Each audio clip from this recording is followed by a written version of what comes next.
लोग क्या कहेंगे, इसने अपना घर नहीं बसाया, क्योंकि घर बसाना तो भी फीमेल पे ही है ना, उसमें किसी और का तो जैसे कोई रोल ही नहीं है।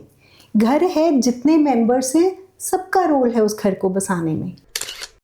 माँ बाप को नहीं छोड़ सकते हम, बहन भाई को नहीं छोड़ सकते हम, ठीक है ना, वो तो आए ही हैं रिश्ते ऐसे हमारे बने हुए। बच्चे हस्बैंड वाइफ या पार्टनर्स, उनको हम छोड़ सकते हैं। सबसे बड़ी दिक्कत ही यहाँ पे आती है। जिस चीज में ऑप्शन हो, आप वहां पे और ऑप्शंस को देखना शुरू करोगे कि अच्छा इसके अलावा और क्या, मैंने इसके लिए कुछ किया है, जरूरी नहीं ये मेरे लिए कुछ करे या ये कर भी पाए। बात खत्म। मुझे लगा कि मुझे इसके लिए कुछ करना है, मेरे बस में था, मैंने कर दिया। रिश्तों में इग्नोर करना बहुत ज़्यादा ज़रूरी हो जाता है कुछ चीज़ों को। फॉरगिवनेस बड़ी इंपॉर्टेंट हो जाती है। हाँ, अगर वो पैटर्न ही बन रहा है किसी का, देन डेफिनेटली आप सोच सकते हो कि आपको क्या करना है ना। कुछ चीज़ें अपने माइंड में क्लियर होनी चाहिए कि इस चीज़ के साथ मैं डील कर सकता हूँ या कर सकती हूँ, इस चीज़ के साथ मैं कॉम्प्रोमाइज़ नहीं कर सकती हूँ, है ना। जब आप उस चीज़ को क्लियर रखोगे अपने लिए, तो आपको काफ़ी चीज़ों के साथ रिश्तों में डील करना इजी हो जाएगा। सत श्री अकाल, आदाब, नमस्कार दोस्तों। आजकल आपने बहुत सुना होगा कि लोग कहते हैं कि आजकल के रिश्ते टॉक्सिक हो चुके हैं। आखिर ये टॉक्सिक रिश्ते होते कैसे हैं? इन रिश्तों को कैसे सुधारा जा सकता है? अगर छोड़ना है तो कैसे छोड़ सकते हैं? इसी बारे में आज हम बात करेंगे और हमारे साथ है मैडम अनूपिंदर कौर। मैम, आपका बहुत बहुत स्वागत है। Thank you. मैम, सबसे पहले तो मैं आपसे ये पूछना चाहूँगी कि ये टॉक्सिक रिश्ते होते कौन से हैं? आजकल वैसे ये टर्म काफ़ी चल रही है, टॉक्सिसिटी, टॉक्सिक रिलेशंस। तो टॉक्सिक को अगर हम डिफाइन करें, कोई भी रिश्ता, इर्रिस्पेक्टिव ऑफ कि वो रिश्ता कौन से दो लोगों के बीच में है, वो उसका क्या नाम है, कोई भी रिश्ता जिसमें क्रिटिसिज्म बहुत ज़्यादा हो, ब्लेमिंग बहुत ज़्यादा हो, कंट्रोल हो, मैनिपुलेशन हो, ब्रॉडली मैं अभी ये टर्म्स यूज़ कर रही हूँ, हम इनको धीरे धीरे एक एक करके समझेंगे भी। उस रिश्ते को हम टॉक्सिक बोल देते हैं, जहाँ पे कि हम एक अंडरस्टैंडिंग और एक प्यार से चलने की बजाय हम दूसरे इंसान को अपने कंट्रोल में करना चाहते हैं, मेरे हिसाब से चले, मेरा ही बन के रहे, जी, है ना। वो एक फिर टॉक्सिक बन जाता है। मतलब अगर सीधा सा हम टॉक्सिक का देखें, जहरीला सा बन जाता है ना। Excess of everything is bad.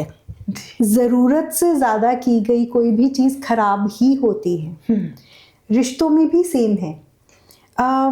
अगर मैं ज़रूरत से ज़्यादा कंट्रोल करूँगी आपको भी, नहीं ये ऐसे मत करो, आप ऐसे सवाल पूछो मुझसे, ये क्यों पूछ रहे हो, क्या आपको बात करने का, मुझसे सवाल पूछने का मज़ा आएगा?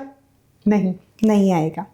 तो छोटा सा टॉक्सिक इंटरव्यू का एक एग्जाम्पल हो गया, है ना, जहाँ पे कि एक इंसान बस यही चाहता है कि मेरे हिसाब से सारी चीज़ें, जो मैंने बोल दिया, जो मैंने सोच लिया, वही एक नज़रिया है इस पूरी सिचुएशन को देखने का, इस पूरे परिवार को चलाने का, इस रिश्ते को चलाने का, है ना। तो वो टॉक्सिक बन जाता है जी, दूसरे इंसान के लिए। मैम, ये टॉक्सिक रिश्ता जो है पति पत्नी या हम कह सकते हैं बॉयफ्रेंड गर्लफ्रेंड में ही होता है, या कोई भी रिश्ता टॉक्सिक हो सकता है? पेरेंट्स के साथ भी रिश्ते टॉक्सिक हो सकते हैं? बिल्कुल, जैसे मैंने बोला कि कोई भी रिश्ता जिसमें कंट्रोल है, ब्लेम है, क्रिटिसिज्म है, ये नहीं किया, तुझे ये नहीं आता, तू ऐसा है, कुछ हम नेगेटिव जो टर्म्स यूज़ करते हैं, हम बच्चों को भी कई बार बोलते हैं, यस दैट इज़ टॉक्सिक। तो वो पूरी की पूरी फैमिली भी टॉक्सिक हो सकती है जी। बहन भाई का रिश्ता भी टॉक्सिक हो सकता है।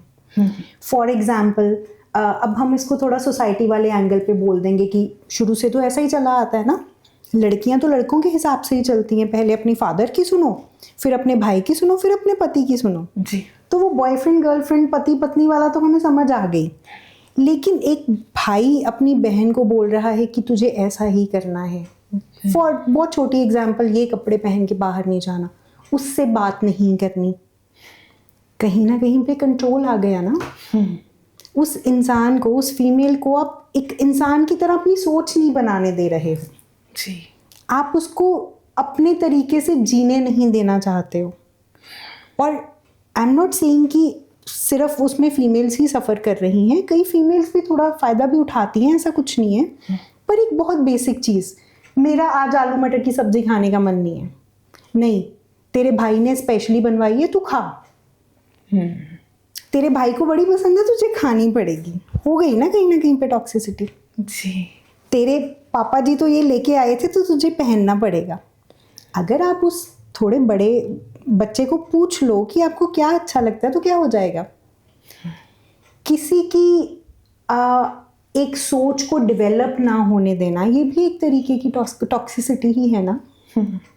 मैम, अगर कोई इंसान अपनी दिल की बात नहीं कर पा रहा अपने पार्टनर के साथ, जी, इस डर से कि ये तो झगड़ा ही होगा बिल्कुल इस बात पर, या मेरी बात का उल्टा ही मीनिंग निकलेगा, जी, ये भी टॉक्सिक बिल्कुल रिलेशन में उसी है। का एक पार्ट आ रहा है, क्योंकि there is no clear communication ना।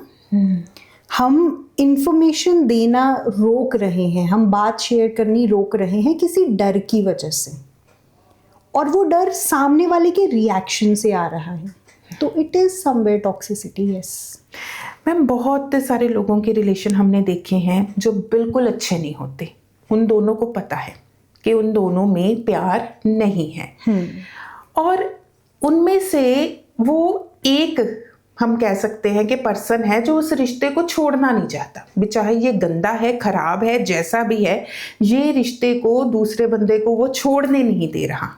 ऐसा क्यों इंसान करता है?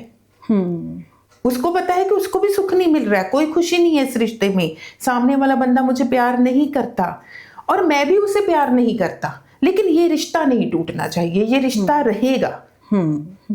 उसमें मेरे ख्याल से सबसे बड़ी जो चीज़ आ जाती है, एक बहुत इंपॉर्टेंट फैक्टर आ जाता है, वो होता है डर, अकेले हो जाने का डर। अगर ये ना मिला, अगर ऐसा कोई और ना मिला, तो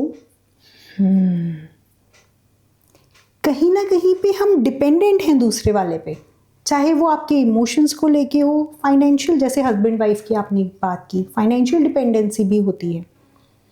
शुरू से फीमेल्स की कंडीशनिंग भी तो की गई है ना इस तरीके से, जी, है ना, कि इसके बाद, शादी के बाद पति ही परिवार है, जो हमारी सोसाइटी में है अभी भी बहुत बहुत, जो एक प्रोपोर्शन ऑफ पॉपुलेशन है वो आगे बढ़ चुकी है, जहाँ जहाँ पे फीमेल्स इंडिपेंडेंट हुई हैं। फ़र्क है, पर फिर भी हमने ये भी देखा है कि फाइनेंशियल इंडिपेंडेंस होने के बावजूद भी फीमेल्स कई बार उस रिश्ते से नहीं निकल पाती हैं, क्योंकि इमोशनल एंड मेंटल डिपेंडेंस बहुत है। लोग क्या कहेंगे, इसने अपना घर नहीं बसाया, क्योंकि घर बसाना तो भी फीमेल पे ही है ना, उसमें किसी और का तो जैसे कोई रोल ही नहीं है। घर है, जितने मेंबर्स हैं सबका रोल है उस घर को बसाने में, एक एक मेंबर का, चाहे वो कोई भी है, चाहे वो छोटा बच्चा है, हस्बैंड वाइफ है, mother in law, father in law है, कोई भी है, हर एक का थोड़ा थोड़ा रोल है। लेकिन उसका सारा जिम्मा एक इंसान पे डाल देना, फिर ये एक्सपेक्ट करना कि ये कुछ कहे भी ना, ये बस चलता जाए, तो कहीं ना कहीं पे वो मेरी साइकी में अंदर घुस गया ना, मेरे को ही चलाना है जी। हम तो वैसे रिस्पॉन्सिबिलिटी उठा लेते हैं बिना कहे, फीमेल्स तो खास करके, फीमेल्स को ये चीज़ सिखाई जाती है ना शुरू से, घर को बांध के रखना है, परिवार को बांध के रखना है, चाहे वो जैसा भी हो, पति जो भी करे, जैसा भी हो, वो सही ही है। तो हमारी मानसिकता को एक डेवलप नहीं होने दिया जाता, जहाँ पे हम सोच सकें या जहाँ पे हम सामने वाले को बोल सकें कि ये गलत है, मैं ये बर्दाश्त नहीं करूँगा या करूँगी, है ना। अच्छा, कई बार हस्बैंड वाइफ की, जैसे आपने बात की, बच्चे बहुत बड़ा फैक्टर आ जाते हैं कि अब तो बच्चे हो गए हैं, अब इस रिश्ते से कैसे निकलें, वो सफ़र करेंगे। I think lot of Indian marriages are somewhere based on this fact also, कि अब तो बच्चे हो गए हैं। देखा जाए हस्बैंड वाइफ के आपस में बने ना बने, वो मैटर ही नहीं करता कुछ टाइम के बाद। और शायद आपने सुना भी हो, परिवारों में ये चीज़ बोली भी जाती है, एक बार बच्चे हो जाएंगे सब ठीक हो जाएगा। बिल्कुल, मतलब आपने अपनी इंडिविजुअलिटी तो खत्म कर ली ना वहाँ पे। Now you are parents, not husband wife. शायद आपने कभी सुना हो, जैसे हम लोग यहाँ पे सुनते हैं, केसेस वगैरह आते हैं कि कितने कितने महीने तो मैम मेरी तो अपने हस्बैंड से बात ही नहीं हुई, इतने बिजी हो गए हैं, बच्चों में ही सारा टाइम निकल जाता है। आप कैन यू इमेजिन, एक घर में रह के दो लोग आपस में बात नहीं कर रहे हैं, लाइक क्या इम्पैक्ट होगा इमोशंस पे उसका। और ये बहुत सारे घरों की सच्चाई है। ये सच्चाई है बहुत सारे घरों की, हम उसको फेस करें ना करें, माने ना माने, पर ये सच्चाई है। ये रिश्तों में दूरी आ जाना ये बहुत कॉमन भी है and it's very unfortunate also ji. कि हमें समझ ही नहीं आता कि इस रिश्ते को किस एंड से अब चलाएं, दोबारा करें क्या इसके बारे में, हमें समझ ही नहीं आता। फिर हम वही है ना कि इंसान या ह्यूमन जो ब्रेन है वो कुछ ना कुछ अपनी सस्टेनेंस तो ढूंढ ही लेगा ना कोई कारण तो वो ढूंढ लेगा। फिर वो कारण बच्चों का स्कूल, बच्चों का फ्यूचर, पैसा कमा के भी लाना है, घर चलाने हैं, वैसे बन जाता है। तो कहीं ना कहीं पे हम अपनी डिफ्यूज्ड बाउंड्रीज लेके ही घूम रहे होते हैं। जी मैम, कई लोगों को हमने देखा है कि कई बार बहुत अच्छे, जी, इतना अच्छा आपके साथ ट्रीट करेंगे कि आपको लगेगा कि ये दुनिया का बेस्ट पर्सन है, इससे अच्छा तो कोई हो नहीं सकता। जी। फिर कभी उनका वो रूप आप देखेंगे जो आपने कभी इमेजिन नहीं किया होगा। बहुत ही वायलेंस होगी, बहुत अग्रेशन होगा, और आपको लगेगा कि इससे बुरा कोई इंसान नहीं है। ये क्या वही इंसान है जो जिनसे हम मिले थे? बिल्कुल। ये कौन सा रूप होता है इंसान का? एक्चुअली अगर मैं साइकोलॉजी और साइकेट्री पॉइंट ऑफ व्यू से बोलूँ तो कई बारी ना ये डिसऑर्डर्स भी होते हैं। हमारी सोसाइटी में ना आज भी वो एक स्टिग्मा है मेंटल हेल्थ को लेके। बिल्कुल। हम मानसिक बीमारी को दूसरी बीमारियों की तरह देख ही नहीं पाते, बल्कि अगर हम इन बीमारियों को भी दूसरी बीमारियों की तरह की बाकी शरीर में जो बीमारियां होती हैं उनकी तरीके से देखें, इनको ट्रीट होने दें, तो बहुत परिवार, खुद इंसान भी बच सकते हैं, बड़ी परेशानियों से बच सकते हैं। लेकिन वो डर कि लोग क्या कहेंगे, है ना, पागल बोलेंगे। पागल वर्ड को इतना ज़्यादा मतलब तवज्जो दे दी गई है ना, उसको इतना खराब बना दिया गया है कि अगर किसी को कोई मानसिक बीमारी है तो ये पागल है, बट ऐसा नहीं होता। जो क्वेश्चन आपका था कि इंसान एकदम बहुत अच्छा है, फिर आप देखते हो कि ये कैसे हो गया। बहुत सारे उसमें डिसऑर्डर्स का, मैं ये नहीं बोल रही उसको वही डिसऑर्डर है, हो सकते हैं, तो आपको प्रोफेशनल हेल्प वहाँ पे लेनी बहुत ज़्यादा ज़रूरी है। और कोई भी प्रोफेशनल उस इंसान को मिले बिना नहीं बता सकेगा कुछ भी, है ना, क्योंकि एक परसेप्शन भी होती है। किसी फैमिली मेंबर को ये लग सकता है कि ये ऐसा है। आजकल तो हमारे पास गूगल आ गया है, चैट जीपीटी, एआई ने इतना आगे बढ़ गया है कि हम बैठे बैठे अपना डायग्नोसिस बना लेते हैं या किसी और का, है ना। कहीं ना कहीं हमें भी तो एक बस रीजन चाहिए होता है ना कि कुछ तो जवाब मिल जाए, है ना। तो उस केस में जैसे कई बार पर्सनालिटी डिसऑर्डर्स निकलते हैं लोगों को, जी, है ना, कि उनकी पर्सनालिटी में कुछ ऐसी चीज़ें होती हैं कि वो कई बार कैसे बिहेव करते हैं, कई बार कैसे बिहेव करते हैं। या डिप्रेशन भी हो सकता होता है उनको कि उस मोमेंट पे नहीं उनको पता चला कि कैसे बिहेव करना है। या बाइपोलर डिसऑर्डर शायद आपने सुना हो, तो ऐसे कुछ डिसऑर्डर्स हो सकते हैं। या in general emotional dysregulation, coping ना हो पाना, ये ना पता चलना कि इस सिचुएशन से डील कैसे करना है, जी। और वो ज़्यादातर एग्रेशन की फॉर्म में निकल जाता है फिर। मैम, अगर किसी इंसान का बिहेवियर टॉक्सिक है, इसके पीछे रीजंस क्या होते हैं? क्यों वो टॉक्सिक बन गया? देखो, बहुत सारे रीजंस हैं। सबसे पहले उसका बचपन देखना बड़ा ज़रूरी है, जो हम समझते हैं, जहाँ से, जिस एंगल से साइकोलॉजिस्ट या साइकेट्रिस्ट समझने की कोशिश करते हैं कि इसके बचपन के बिहेवियर्स क्या थे, इसके बचपन में क्या ऐसी कुछ घटनाएं हुई हैं जिसकी वजह से ये ऐसा हो गया है कि इसको लड़ाई झगड़ा करके ही अपनी बात सुनानी पड़ती है, इसको क्रिटिसाइज ही करना है दूसरे पर्सन को, इसको ब्लेम ही करना है, इसको अकाउंटेबिलिटी नहीं लेनी कि हाँ मेरे से गलती हो गई। अब एक छोटा बच्चा है, उसने गलती की, एक तो माँ बाप ने बड़े आराम से समझाया कि चलो बेटा कोई बात नहीं, ऐसा हो गया, इट्स ओके, हम इसको ठीक करने की कोशिश करते हैं। वो बच्चा गलती करने से नहीं डरेगा कभी भी, उसका कॉन्फिडेंस बिल्ड होगा। वहीं पे एक बच्चे ने गलती की, उसने बोल भी दिया कि पापा मेरे से ये हो गया या मम्मा मेरे से ये हो गया, आप सामने से इसको बोल रहे हो, तू नालायक है, तेरे से कुछ नहीं होता, तू ऐसा है, तू वैसा है, तू जिंदगी में कुछ नहीं कर पाएगा, तूने गलती कर दी। अपनी गलती को इतना बड़ा बना दिया ना उसके माइंड में, वो क्यों कल बोलेगा? सही तो हमेशा हम कर नहीं सकते जी।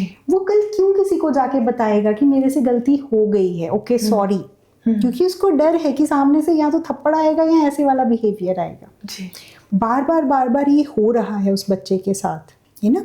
And there is no one to make the child understand कि कोई बात नहीं, हो गई ना गलती, इट्स ओके, हम इसको ठीक कर लेंगे, मैं हूँ यहाँ पे, आपको डरने की ज़रूरत नहीं है।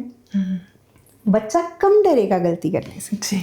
अब उस बच्चे ने बड़ा होके एडल्ट बनना है, किसी की वाइफ, किसी का हस्बैंड भी बनना है, और जहाँ पे हस्बैंड है तो फिर कंट्रोल वाला ज़्यादा फैक्टर आता है। इवन फीमेल्स में ये बहुत कॉमन है, जी, है ना। तो वहाँ पे उसके वो बचपन के बिहेवियर्स इतने पक्के हो गए हैं अब कि वो उसकी वे ऑफ लाइफ बन गया है। हाँ, हो गई, मैं क्यों बताऊँ, चाहे अंदर से उसको फील हो रहा हो, आई एम नॉट सेइंग कि उसको फील नहीं होगा, चाहे उसको लगे भी कि हाँ मैंने गलती कर दी है, मानना नहीं है, क्योंकि डर है सामने वाला क्या बोलेगा। मैम, अगर कोई इंसान टॉक्सिक रिलेशन में है जी, तो उसे करना क्या चाहिए? Very good question. अब डिपेंड करेगा कि वो कौन से कैसे रिलेशनशिप में है, उसका वहाँ से निकलना कितना ईजी है। ज़्यादातर हमने देखा है कि नहीं निकल पाते हैं हम, रिश्ता ही इतना उलझा हुआ होता है या सिचुएशंस इतनी उलझी हुई होती हैं। अगर हस्बैंड वाइफ का है, लाइक आई सेड कि बच्चों के लिए कई बार हम उस रिश्ते में होते हैं, कई बारी अपना ही फीमेल्स उतनी इंडिपेंडेंट भी नहीं होती हैं, तो वो बर्दाश्त करती जाती हैं। अब पहले ये समझना ज़रूरी है कि उस रिश्ते में टॉक्सिक चीज़ें क्या हो रही हैं। देखो, अगर तो डोमेस्टिक वायलेंस है, मार पीट है, कोशिश होनी चाहिए कि उस चीज़ को रोका जाए, है ना। पुलिस के थ्रू, फीमेल्स के साथ अगर ऐसे हो रहा है तो विमेन सेल हैं, अब तो जितनी अप्रोच है उतना ही किया जा सकता है और करना भी चाहिए। दूसरा, जैसे हम बात कर रहे थे, toxicity in the form of emotional abuse as well, ना, क्रिटिसिज्म, ब्लेमिंग, नो अकाउंटेबिलिटी। तूने किया था जो किया था, तूने मुझे उकसाया तो मैंने ऐसा किया। जी, ये चीज़ें जहाँ पे आ जाती हैं। बहुत एक सिंपल सा फंडा है, डू नॉट एक्सप्लेन योरसेल्फ। आप अपने आप को एक्सप्लेन करने लगोगे, वो इंसान नहीं समझेगा, उसका ब्रेन वैसे वर्क ही नहीं कर रहा। जैसे मैंने बोला कि ज़्यादातर देखा गया है कि कोई ना कोई ऐसी दिक्कत निकलती है, कोई अल्कोहल एडिक्शन होती है, कई बार ही, है ना, कई बार कोई और नशे की एडिक्शन होती है, कोई मानसिक बीमारी होती है, बाइपोलर या ऐसे, या personality disorders are very common, जो ये टॉक्सिक माहौल जो जहाँ पे होता है। आप अपने आप को एक्सप्लेन करने की कोशिश मत करो, वो इंसान शायद ना समझ पाए। आप एक तरीके से ड्रेन आउट हो जाओगे, आपको लगेगा इतना तो कर लिया, अब और क्या करूं। बिल्कुल, है ना, बस हो गई है मेरी। Do not engage. आप उसके उस बिहेवियर में एंगेज ही मत हो। वो आपको कुछ बोल रहा है, सामने से आप बोल रहे हो, है ना, कोई फ़ायदा नहीं है। अगेन, उसका तो इमोशनल ब्रेन अलग लेवल पे चल रहा है, उसका रैशनल ब्रेन तो उस टाइम पे काम ही नहीं कर रहा। रैशनल ब्रेन होता है जो समझने में, प्रॉब्लम सॉल्विंग में हमारी हेल्प करता है, सोचने में हेल्प करता है, डिसीजंस लेने में हमारी हेल्प करता है। इमोशनल ब्रेन है जो हमें कुछ भी फील करवाएगा। उस टाइम वो इंसान बस बोल रहा है, वो आपकी नहीं सुनेगा। Do not personalize. वो क्या बोल रहा है उसको अपने पे मत लो, है ना। तुझे कुछ नहीं आता, तू तो नालायक है, तेरे से तो कुछ भी नहीं होगा। ठीक है, ओके, सिंपल आंसर, ओके। ये आपको लगता है कि मुझसे कुछ नहीं होगा, मुझे पता है कि मैं कर लेती हूँ। ये जो खाना बनाया ये मैंने बनाया, है ना। किसी भी टॉक्सिक पर्सन का ये एक तरीका होगा आपको थोड़ा सा लेट डाउन करने का, है ना, क्योंकि उसके लिए क्या इम्पोर्टेंट है, थोड़ा कंट्रोल बना के रखो तो ठीक है। एंग्जाइटी बहुत होती है ऐसे लोगों में। कंट्रोल से क्या है कि मैं तैयार हूँ, उससे एंग्जाइटी ऑटोमेटिकली कम होगी, जी, है ना। सो ये कुछ तरीके होते हैं। डू नॉट, जिसको हम बोलते हैं ना, डिफेंड योरसेल्फ, कि नहीं मैंने ऐसा नहीं बोला था, मेरा वो मतलब नहीं था। उस पर्सन के ब्रेन ने आपकी उस बात का एक मतलब निकाल लिया है, अब वो उससे नहीं हटेगा। बिल्कुल, ये उसके लिए बहुत टफ है। जैसे आपका ब्रेन एक तरीके से काम कर रहा है, उसका ब्रेन बिल्कुल अलग तरीके से काम कर रहा है। आप उसको समझाने में लगोगे तो ज़्यादा फ़ायदा नहीं होगा, है ना। बेटर है कि अगर वो थोड़ा बहुत ऐसे मानते हैं, go for therapy, go for medication. सिर्फ एक प्रोफेशनल से मिलके ये चेक करो कि क्या उनको सच में ये प्रॉब्लम है, ऐसा कोई मानसिक बीमारी उनको है भी कि नहीं। अगर है तो उस हिसाब से इलाज करवाया जा सकता है ना। अगर नहीं है तो फिर हम उसको अलग वे में टैकल करेंगे कि क्या इसको सिर्फ इमोशनल डिसरेगुलेशन है कि उसको अपने इमोशन संभालने नहीं आते, तो फिर हम थेरेपी से सिर्फ उनको वही सिखाते हैं, है ना, कम्युनिकेशन सिखाते हैं। कई बार हमने देखा है हमारे घरों में बात ही नहीं, टू वे कम्युनिकेशन होता ही नहीं, हमने देखा ही नहीं होता जी। पुराने टाइम में देखे हमने अपने माँ बाप में कई बार वो कम्युनिकेशन नहीं देखा होता कि अच्छा बैठ के ऐसे बात करनी होती है ना। तो हम भी कहीं ना कहीं पे वही सीखते हैं जी, है ना। तो वो कम्युनिकेशन के तरीके उनको सिखाना, किसी प्रॉब्लम में कोपिंग कैसे करनी है वो सिखाना, तो इन सब चीज़ों पे वर्क करते हैं। मैरिटल काउंसलिंग भी होती है कई बार, बहुत सारे साइकेट्रिस्ट और साइकोलॉजिस्ट भी ये करते हैं कि आपस में एक दूसरे की पर्सनालिटी को थोड़ा सा समझना, कहाँ पे क्या दिक्कत आ रही है उसको आप कैसे रिजॉल्व कर सकते हो, कॉन्फ्लिक्ट रेजोल्यूशन का जो पार्ट होता है उन पे हम वर्क करते हैं जी।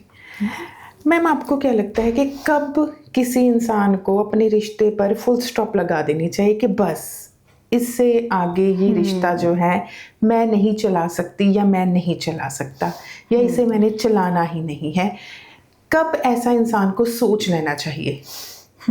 देखो ये बहुत ही सब्जेक्टिव हो जाएगा जी, है ना, कि हर इंसान का एक अलग अलग लेवल होता है। इसमें बड़ा इम्पोर्टेंट है उसकी कौन सी नीड्स फुलफिल हो रही हैं उस रिश्ते से जी। वो नीड्स उसके लिए कितनी की ज़रूरी हैं, क्या वो उन नीड्स पे कॉम्प्रोमाइज़ कर सकता है। जैसे हमने अकेलेपन की मैंने बात अभी बोली थी, अगर मैं अकेलेपन के साथ डील कर सकती हूँ, अगर मुझे लगता है कि कुछ भी है अकेलापन इज़ बेटर देन दिस रिश्ता, तो शायद मैं अकेलेपन को ही चूज़ करूँगी, मैं उस रिश्ते से निकल जाऊँगी। लेकिन अगर वो डर मेरा बहुत स्ट्रॉन्ग है तो कुछ भी हो मैं नहीं छोड़ पाऊँगी, मैं चली जाऊँगी, मैं वापस आ जाऊँगी, वो टू फ्रो चलता रहता है ना। तो थोड़ा सा उन चीज़ों को समझना बहुत इम्पॉर्टेंट है। ज़्यादातर फीमेल्स के केस में क्या होता है, फाइनेंशियल, अगर उनको फाइनेंशियल हेल्प है, अगर वो खुद भी थोड़ा बहुत भी चाहे थोड़ा कमा रही हैं, उनके लिए निकलना थोड़ा सा इजी हो जाता है जी। मैम, हम अक्सर ही बात करते हैं इमोशनली अटैच्ड होने की जी। इमोशनली अटैच्ड होना चाहिए इंसान को, अटैचमेंट बहुत मैटर करती है जी। लेकिन आजकल इस बात पर भी स्ट्रेस दिया जा रहा है कि इमोशनली डिटैच्ड होना सीखो। बिल्कुल, आई थिंक वो आजकल की बजाय ना वो शुरू से बोला जाता है, जो जैसे हम इंडियंस हैं, इंडिया में स्पिरिचुअलिटी और रिलीजन काफ़ी इनका बोलबाला रहा है शुरू से देखा जाए तो, उसमें डिटैचमेंट ही सिखाते हैं। लेकिन हम कहीं ना कहीं पे डिटैचमेंट को ना अब मोल्ड करके एक अलग ही एंगल पे सोचने लग गए हैं। डिटैचमेंट का मतलब ये नहीं होता कि आप सब कुछ छोड़ छाड़ के बैठ जाओ कि मेरे को तो फ़र्क ही नहीं पड़ता, आपने जो करना है करो। डिटैचमेंट का मतलब है कि आप उस सिचुएशन में हो, आप अपने फ़र्ज़ निभा रहे हो, इमोशनल लेवल पे आप स्टेबल हो जी। आपके इमोशंस फ्लक्चुएट ये सोच के नहीं कर रहे इसने मेरे को क्या बोला, उसने मेरा काम किया कि नहीं किया, काम हो गया अच्छा है, काम नहीं हुआ कोई बात नहीं, आप स्टेबल हो। दैट इज़ द डिटैचमेंट, कि आप रिजल्ट के साथ आपका इमोशन नहीं बदल रहा, आप स्थिर हो, अपने आप में ओके हो, है ना। तो डिटैचमेंट को अब हम बड़े ही एक ना नेगेटिव वे में भी पोर्ट्रे कर रहे हैं जी, है ना, कि ओ आई एम तो डिटैच, तो मुझे आप लोगों से बात भी नहीं करनी, मुझे आपसे रिश्ता भी नहीं रखना, मेरे को तो अकेले जाके रहना है। That is not detachment, that is emotional avoidance. Detachment का मतलब है कि आप उससे बात भी कर रहे हो, पर उसके जवाब, उसके रिएक्शंस आपको इम्पैक्ट नहीं कर रहे जी। बहुत खूबसूरत जवाब दिया आपने है ना। तो कहीं ना कहीं पे डिटैचमेंट को समझना बड़ा ज़रूरी है, फिर उसको अप्लाई करना। डिटैचमेंट इतनी इजी नहीं है ना। तो हम तो वैसे ऋषि मुनि बन जाते फिर, बिल्कुल, क्यों उनको वहाँ इतनी दूर जा जाके तपस्या करनी पड़ती थी, क्यों वो रिश्ते नहीं बनाते थे, क्यों वो परिवार नहीं रखते थे, वो उनका अपना तरीका था। जी। हमें परिवार भी चाहिए, लेकिन हमें तो जी डिटैचमेंट, इंडिपेंडेंस भी चाहिए। अगर आप एक परिवार का हिस्सा हो, आप अटैच होगे ही होगे। आप अटैच नहीं हो, आप किसी के लिए कभी भी सच्चे मन से कुछ नहीं कर सकते हो। जी।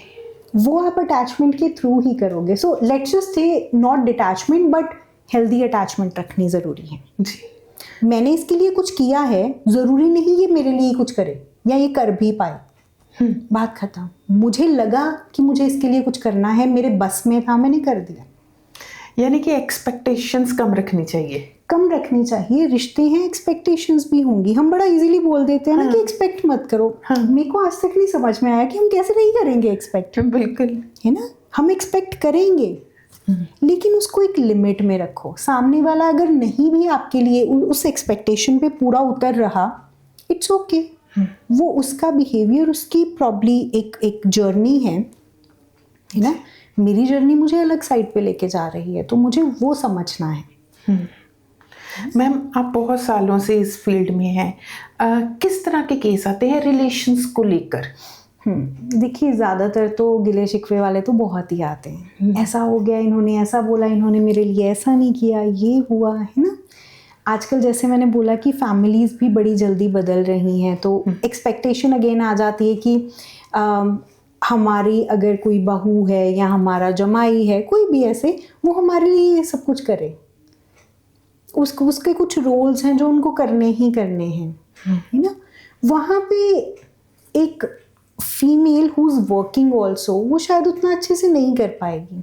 तो वहाँ पे परिवार का समझना बड़ा ज़रूरी है कि अगर मैं ये एक्सपेक्ट करूँ एज अ इन लॉ कि मेरी जो डॉटर इन लॉ है वो बाहर जा रही है, काम कर रही है, तो आके वो खाना भी हमारे लिए बनाए, दिस इज टफ, है ना। तो एक तो प्रॉब्लम यहीं से निकल आई कि हमारा तो जी मैच ही नहीं होता, वो तो मेरे से ये एक्सपेक्ट करते हैं, वो ऐसा करते हैं, विच इज़ अगेन दोनों साइड्स को ही समझना बड़ा ज़रूरी है कि कुछ काम आप करो, कुछ काम आप करो। फीमेल्स में ज़्यादातर हो जाता है बिकॉज अभी भी थोड़ा सा वो कॉन्सेप्ट है कि they have to go to their husbands family, है ना। तो एकदम से मैं तो आज तक ऐसे रहती थी, मुझे तो ऐसे ही रहना है। आप किसी और सेटअप में जा रहे हो, आप उसको पहले समझो। ठीक है, आपकी एक नेचर, इतने टाइम से आप चलते आ रहे हो, 20s में 30s में हो, आपका एक तरीका है। कहीं ना कहीं भी वो लोग भी तो आपको उसमें अपने एक कुकून में अंदर लेके आ रहे हैं ना, शेल में, कि पहले 3 या 4 लोग थे, अब एक और आ गया, उसके लिए एक जगह बनानी है ना। So again both sided adjustment is required. So undue expectations हो जाती हैं, रिचुअल्स हो जाते हैं, ट्रेडिशंस हो जाते हैं। अब प्रॉब्ली हमारी जो जनरेशन है वो उतना नहीं मानती उन रिचुअल्स को जितना शायद हमसे पहले वाली जनरेशन मानती होगी, है ना। सो दे एक्सपेक्ट कि अच्छा ये तो आपने करना ही करना है, but the new person doesn't know, और दे डोंट अंडरस्टैंड कि क्यों करना है, या तो लॉजिक बताओ। हम थोड़ा लॉजिक पे जैसे ज़्यादा चलते हैं, है ना, मोस्टली, कि लॉजिक बताओ ये क्यों करना है। फिर जब वो नहीं समझ में आता तो आपस में थोड़ी टिफ्ट हो जाती है, लड़ाई झगड़े हो जाते हैं, है ना। तो एक ये इश्यूज ऐसे आ जाते हैं। दूसरा है हस्बैंड वाइफ में आपस में बड़ी दिक्कत होती है। कम्युनिकेशन बहुत बड़ा उसमें फैक्टर है। आप बैठ के क्लियरली बात ही नहीं करते हो। मुझे तो लगा ना कि इनको समझ आ जानी चाहिए, ऐसा करना चाहिए, है ना। तो आप एजम्पशंस पे ज़्यादा चल रहे हो, rather than telling your partner कि मेरे को ये चीज़ अच्छी लगती है, मेरे लिए ये करो। क्या फ़र्क पड़ जाएगा अगर हम बोल देंगे कि मुझे ये चीज़ पसंद है, आप मेरे लिए आके कर दो, कितना मतलब क्या हो जाएगा इसमें से, रादर देन अपने माइंड में सोचते रहना कि इसको करना चाहिए था ना, है ना, इसको फ्लावर्स लेके आने चाहिए थे ना, खुद ही सोचना चाहिए था। वो पर्सन शायद एक बिल्कुल अलग बैकग्राउंड से आया है, उसका प्यार जताने का तरीका बड़ा अलग है। आपको जैसे प्यार चाहिए, जैसे अटेंशन चाहिए, वो आप क्लियरली बता सकते हो अपने पार्टनर को। Same goes for the mails also, है ना, कि कई बार उनको लगता है कि ये तो पता ही था ना कि ऐसे ही होता है, बट उस इंसान को शायद उस फीमेल को नहीं पता कि ये ऐसे होता है। उसका तरीका अलग है इस चीज़ को करने का, उसका अपने आप को एक्सप्रेस करने का तरीका अलग है है ना। तो थोड़ा सा वहाँ पे बैठ के कम्युनिकेशन मेंटेन करना इज़ वेरी वेरी इंपॉर्टेंट। फिर द टोन बड़ा ख़राब करती है। इन्होंने मुझे उस टाइम ऐसे बोला था गुस्से से, तो सामने वाला मतलब डिफेंड ही करता रह जाता है कई बार कि गुस्से से नहीं बोला था, ठीक है वो थोड़ा जोर से बोल दिया होगा, मैं गुस्सा नहीं था। अब इसका कोई पैरामीटर मतलब ऐसा तो हमारे पास है नहीं कि हमने थर्मोमीटर लगाया अच्छा गुस्सा है कि नहीं है, जी है ना, वो तो समझने पे है। तो अपनी टोन पे वर्क करना is very important, choice of words पे वर्क करना इज़ वेरी इंपॉर्टेंट। जैसे बड़ी सिंपल सी एग्जांपल है एक पर्सनल उससे ही कि एक बार एक फीमेल ने ऐसे बताया कि जब शादी हुई ना तो कहते कि मैं जब उनके दूसरे गांव में हुई थी, पंजाबी में जैसे बोलते हैं, पंजाबी में हम आहो वर्ड बोल लेते हैं हाँ की बजाय, it's very common very normal ji. तो कहते कि मेरे हस्बैंड ने, मैंने कुछ उनसे पूछा और उन्होंने मुझे बोला आहो, ऐसे बोल के this is a very normal कि मैंने बड़े प्यार से हाँ ही बोला है तुझे, हम ये समझेंगे जिन घरों में आहो वर्ड चलता है। तो उन्होंने ऐसा बोल दिया, कहते मैं तो 2 दिन रोती ही रही, अच्छा कि ये मुझे कैसे बोल दिया इन्होंने, हाय कितने गुस्से से बोला, ये क्या होता है, इन्होंने प्यार से हाँ ही नहीं बोला मुझे। देन शी सेड कि वहाँ पे रहते रहते फिर समझा कि ये तो सब लोग ही ऐसे बोलते हैं, उनका कोई रिश्तेदार भी आता है तो आपस में बात करते टाइम भी आपो ही बोलते हैं वो। सो दीज थिंग्स आप दूसरे को समझने का भी टाइम नहीं देते हो या खुद भी टाइम नहीं आप लेते हो कि आप दूसरे को समझ पाओ जी, है ना। तो आई थिंक अगर हम इन चीज़ों पे थोड़ा सा वर्क करें तो ऐसे वाली प्रॉब्लम्स ठीक हो सकती हैं जो कम्युनिकेशन से, डिफरेंस ऑफ ओपिनियन से आती हैं। आपका ओपिनियन अलग है, बैठ के बात कर लो कि मेरा ये सोचना है, आपका ये सोचना है, अब इसका सोल्यूशन निकालो, क्या करें जी। कभी इसकी सुन लो, कभी इसकी सुन लो जी। रिश्तों में कितनी समस्याएं हैं, बुराइयां हैं, इस पर हमने बात कर ली। मैं चाहती हूँ कि ये बताइए कि खूबसूरत रिश्ते की कौन सी निशानियां होती हैं? खूबसूरत रिश्ते की निशानी, हम एक दूसरे का साथ दे रहे हैं, हम खुश हैं उसमें जी, है ना। उतार चढ़ाव रिश्तों में आना बहुत आम है। आज आप थोड़े से फ्रस्ट्रेटेड रहोगे, आपको अपने पार्टनर की या परिवार वालों की कोई बात नहीं अच्छी लगेगी। देखिए बहुत सिंपल सी चीज़ है, माँ बाप को नहीं छोड़ सकते हम, बहन भाई को नहीं छोड़ सकते हम, ठीक है ना, वो तो आए ही हैं रिश्ते ऐसे हमारे बने हुए। छोड़ कौन सकते हैं हम? दोस्तों को छोड़ सकते हैं, वो ज़्यादा मैटर नहीं कई बारी करते होते। मैटर से मेरा मतलब है बहुत क्लोज एसोसिएशन में नहीं रहना होता हमें। बच्चे हस्बैंड वाइफ या पार्टनर्स, उनको हम छोड़ सकते हैं। सबसे बड़ी दिक्कत ही यहाँ पे आती है, जिस चीज़ में ऑप्शन हो आप वहाँ पे और ऑप्शंस को देखना शुरू करोगी कि अच्छा इसके अलावा और क्या।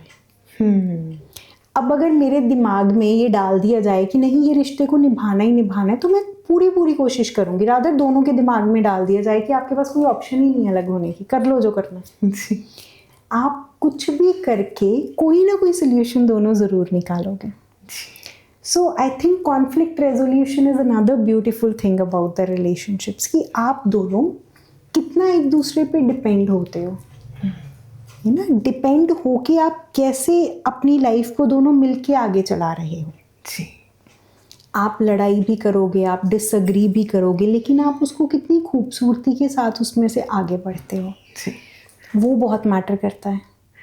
केयर कितनी ज़रूरी है? बिल्कुल, केयर बहुत ज़्यादा ज़रूरी है। आप अप्रिशिएट ही कर दो कि अच्छा आज चाय बड़ी अच्छी बनी थी, तो सामने वाले का वैसे ही दिन बन जाता है जी, है ना।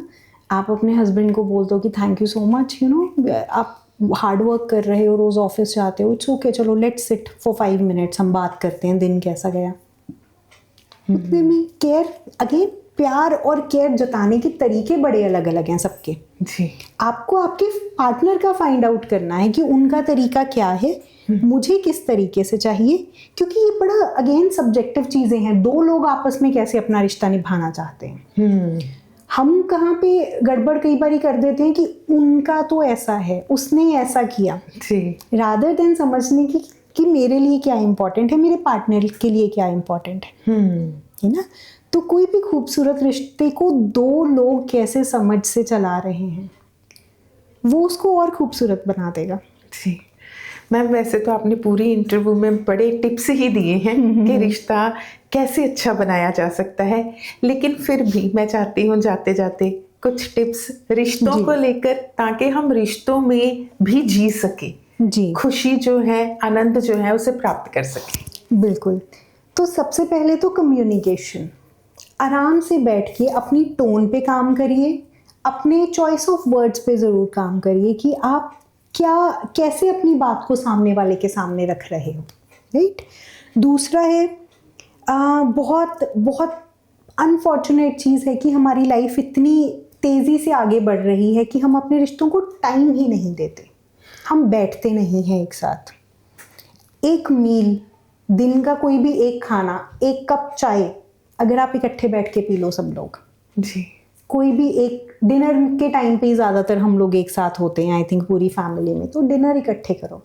डिनर के टाइम पे नो मोबाइल फोन्स प्लीज़, या कोई भी फैमिली टाइम जो क्वालिटी टाइम हमने स्पेंड करना है, फ़ोन को तो बिल्कुल बंद करके रख दो, नो गैजेट्स। हम इकट्ठे बैठ के, अगर आपने सोचा है कि ठीक है हम इकट्ठे बैठ के मूवी देख रहे हैं, it has to be clear in your mind कि हमारा ऑब्जेक्टिव आज क्या है, एक्टिविटी क्या है, कि हम टीवी देख रहे हैं, पर उसके बियॉन्ड नो गैजेट्स। रिश्तों में इग्नोर करना बहुत ज़्यादा ज़रूरी हो जाता है कुछ चीज़ों को। फॉरगिवनेस बड़ी इंपॉर्टेंट हो जाती है। हाँ, अगर वो पैटर्न ही बन रहा है किसी का, देन डेफिनेटली आप सोच सकते हो कि आपको क्या करना है ना। कुछ चीज़ें अपने माइंड में क्लियर होनी चाहिए कि इस चीज़ के साथ मैं डील कर सकता हूँ या कर सकती हूँ, इस चीज़ के साथ मैं कॉम्प्रोमाइज़ नहीं कर सकती हूँ, है ना। जब आप उस चीज़ को क्लियर रखोगे अपने लिए, तो आपको काफ़ी चीज़ों के साथ रिश्तों में डील करना इजी हो जाएगा, है ना। दूसरा है कि अपना ऑब्जेक्टिव थोड़ा क्लियर रखना चाहिए। रिश्ते के बियॉन्ड भी अपने लिए कुछ ऐसी चीज़ें रखिए, कुछ पैशन रखिए जो आपको एंगेज करके रखे, जहाँ पे आपका दिमाग लगे कि ओके, मन भी लग रहा है, दिमाग भी लग रहा है ये काम करने में। वो भी बहुत ज़रूरी है। जब हम बहुत डिपेंडेंट भी हो जाते हैं ना, सामने वाले को भी कई बार थोड़ी सफोकेशन होने लग जाती है कि यार सिर्फ मैं ही क्यों करी जाऊँ जी। तो रिस्पॉन्सिबिलिटीज़ को थोड़ा बांट के चलना बड़ा ज़रूरी हो जाता है। दिन के 10 मिनट एक दूसरे के साथ ज़रूर बैठो, अपनी फैमिली के साथ ज़रूर बैठो। लड़ाई झगड़ा हो गया, कोई बात नहीं, उसको सॉर्ट आउट करो और कुछ चीज़ों को छोड़ दो बस। जी, है ना। वाकई ही मैम, आपने कीमती समय दिया और अपने कीमती विचार दिए, आपका बहुत बहुत धन्यवाद। Thank you so much. आप अपने रिश्तों को कैसे खूबसूरत बनाते हैं, अगर कोई मन मुटाव है कैसे उसे दूर करते हैं, आप कैसे रिश्तों को जीते हैं, इस बारे में ज़रूर बताना कमेंट्स में। इसके साथ ही अगर कोई रिश्तों को लेकर उलझने हैं आपके दिमाग में, कुछ सोचते हैं आप या रिश्तों से उब चुके हैं, तब भी आप अपने सवाल ज़रूर हमें दे सकते हैं। हम कोशिश करेंगे मैडम से उनके जवाब जानने की। आज के विशेष प्रोग्राम में इतना ही, फिर मिलेंगे। धन्यवाद।